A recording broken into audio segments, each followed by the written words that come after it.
Director of National Intelligence Tulsi Gabbard released the 2025 Annual Threat Assessment this week.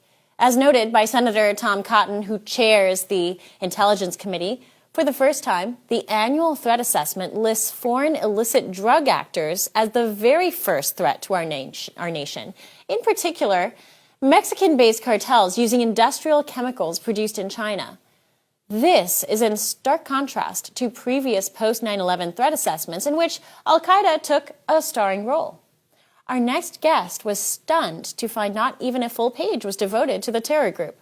Former CIA intelligence analyst, author of the book Benghazi, Know Thy Enemy, Sarah Adams joins us. I am so curious about your take about this latest threat assessment. Sarah, you posted on X that if this reflects the collection efforts against al-Qaeda, we have a serious problem.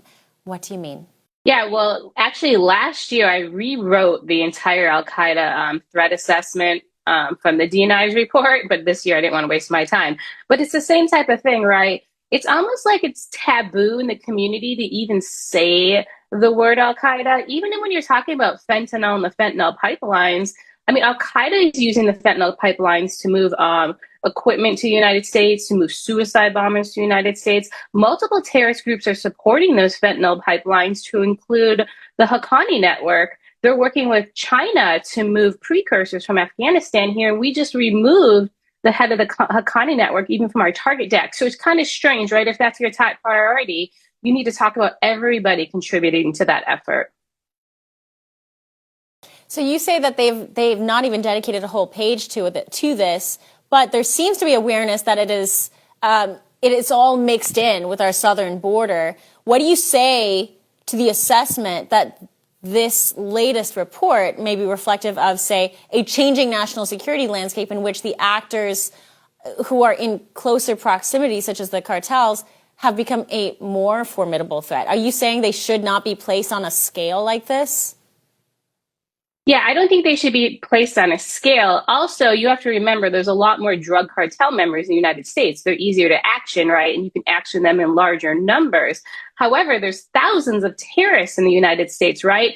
So you have to have an even-handed approach to both, because if you just focus on one threat and you ignore the other, obviously we're going to be left with a really big problem. And so I really think not every resource should go to cartels. Remember, the terrorists are using the border as well. That's where they bring in weapons. Like I said, that's where they brought in the suicide vests, right? So there is an importance for the border, but we have to focus on Al-Qaeda and be able to say Al-Qaeda again. It's crazy that it's hard to even get anyone to say the word. Why do you think that is? So many years ago, we did this like strategic shift to ISIS, right? The President Obama wanted it to be believed that we defeated Al-Qaeda, right? Al-Qaeda was gone. It was on the run. Now the fight's with ISIS. Well, as you can imagine how the budgeting works, all the money now goes to the ISIS fight. So if you want money for your counterterrorism operations, which is very difficult as things are shifting, it's got to be with an ISIS name on it. And ISIS is also a threat, right? ISIS has multiple attacks planned for the United States, but they're working with Al-Qaeda, and that's actually being ignored. And so I think we had this conversation last time you came on, and it's this problem in the intelligence community where there are all these different buckets of radical Islamic terrorism that the intelligence community has created, and you argue that we really shouldn't be putting them in all these different buckets. They're kind of one entity. Do I recall that conversation correctly? I found that to be an interesting assessment. It was simple, but the more I looked at the way that we were addressing these issues, the more that assessment seemed to make sense to me.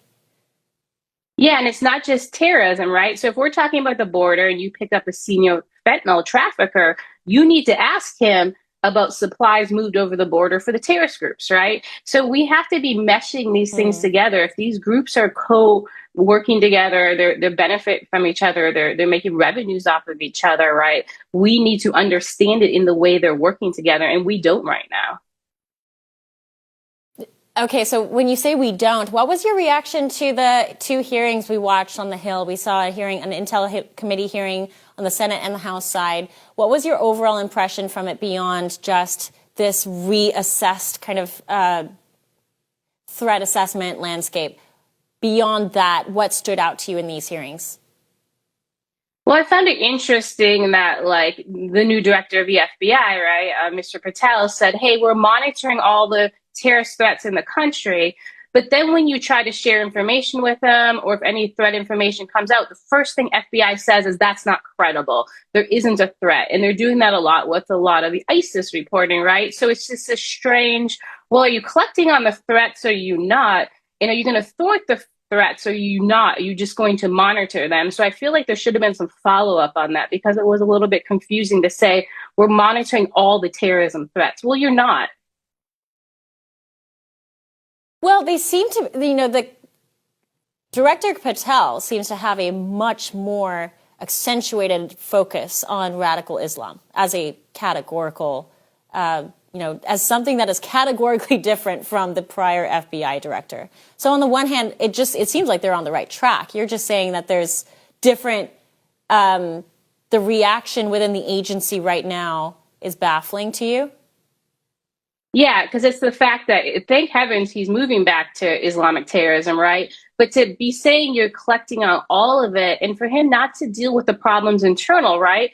For many years, FBI wasn't effective against this, first off, because they do this thing where they do all these entrapment operations. They're not actually going after the real terrorists. So he needs to have a whole shift within the organization on how they deal with these. And one thing should be banning those entrapment operations, because they're wasting resources and you're not going after the real threat. So I'd like to see some more shifts. And also, we're picking up a lot of people in this country that are gang members, but I think the number I saw, there's only been 39 people linked to terrorism picked up so far under the new administration. If there's thousands here, you need to be picking up multiple terrorists a day, right? So we have to speed up that process somehow, and that's really falling on the FBI. Well, you've noted also in past that Al-Qaeda has sought to, and these other actors have sought to exploit anti-Israel sentiment over the war in Gaza to unite Muslims, doing that right here on U.S. soil. How much progress do you believe they've been making on that front, despite this change in leadership? Despite everything we just talked about, they're certainly, capitalizing on this anti-Israel sentiment on campuses and elsewhere. How do you see that tangibly playing out beyond the campus? Yeah, so they leaned in on multiple issues like this. Obviously, one was the Hamas angle. Another one was there's this push to get Afia Siddiqui, right, like Lady Al Qaeda release. So they've picked on multiple issues like this. Of course, like the freedom in Syria is another one, right? So Al Qaeda's leaning in, and they're actually involved in some of these media campaigns, and a lot of people don't understand that.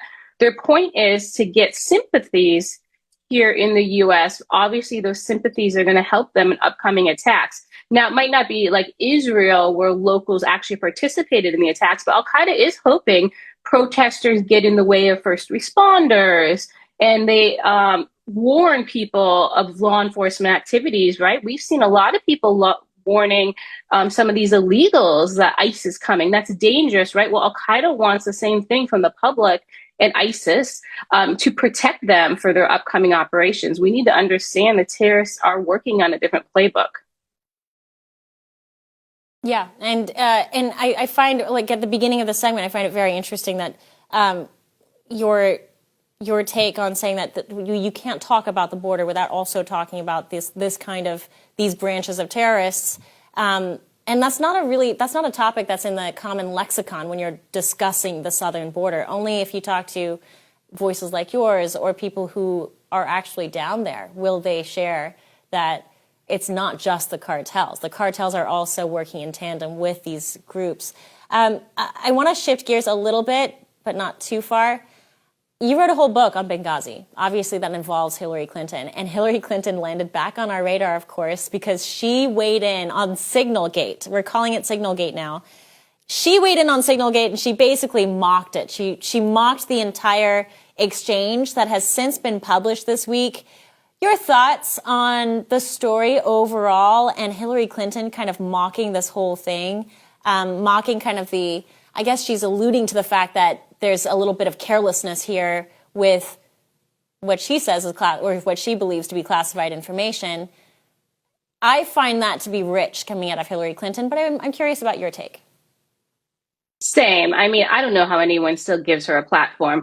But remember, Hillary Clinton just didn't make a private server. People call it, yes, her server was unclassified, but she was putting classified information on it. She was just removing the classification. So if it said top secret on the top, she was putting it into a server and removing that, right? This is very different than what we saw in Signal. What we saw in Signal is obviously they put a group together to share some information. The information looked sensitized, right? I would not call that top secret or even secret. It could be CUI information in the government, and at that case, you shouldn't have it on a private device and inside Signal. But it is not at the level of the top secret information that Hillary Clinton had on her server. So it's night and day. She's just a hypocrite.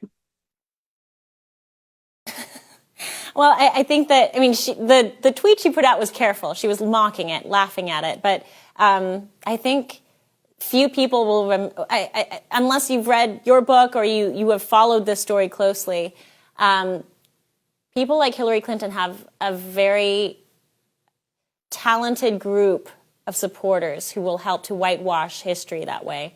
So interesting to hear your take on that. One last question. The military and intelligence support company American Kinetics published an intel update about potentially imminent coordinated ISIS-K attack plans on U.S. hospitals using car bombs, armed assaults, and hostage scenarios.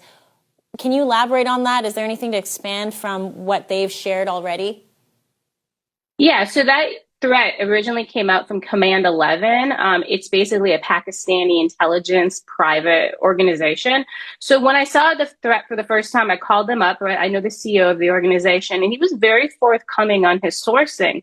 The interesting thing is the sourcing comes out of ISIS camps in the Pakistan-Afghanistan border region. So it's actually humans, right? So when I talked to him about it, a lot of things are very similar to what ISIS planned, and as we saw in New Orleans as well. So at that time, then I put out, hey, this is consistent with what we're seeing. You know, ISIS is planning multiple attacks like this. It's not exactly hospital focused everywhere, but it's a fact that they want to affect first responders. So obviously that can be law enforcement, it can be hospitals, et cetera. And so we need to keep it in mind. This is a threat. Unfortunately, yesterday, FBI came out and said, there's no credibility to this threat, and they pushed back. But I think hospitals still need to prepare because FBI obviously didn't catch anything related to the New Orleans attack that happened January 1st in advance. And so we need to be honest about that they might not have access to ISKP. Oh, well, that actually links to another question I had. You recently talked about how you criticized, I guess one of the spokespersons for the Taliban is now looking to set up what looks like a Taliban embassy inside D.C. Is that a serious request? So there is, unfortunately, with the new administration, a lot of negotiations going on with the Taliban. The Taliban are still holding 6 Americans.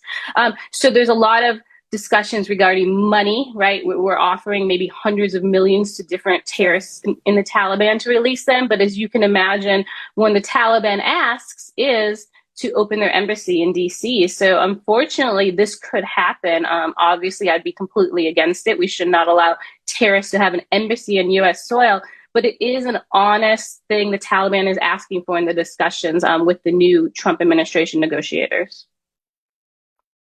Interesting. Very interesting. We'll be keeping an eye on it. Sarah Adams, always a pleasure. Always an illuminating conversation with you. Thank you. Thank you so much. Next up, we found Sean Farish to sit down with us for the word of the day. Stay right here.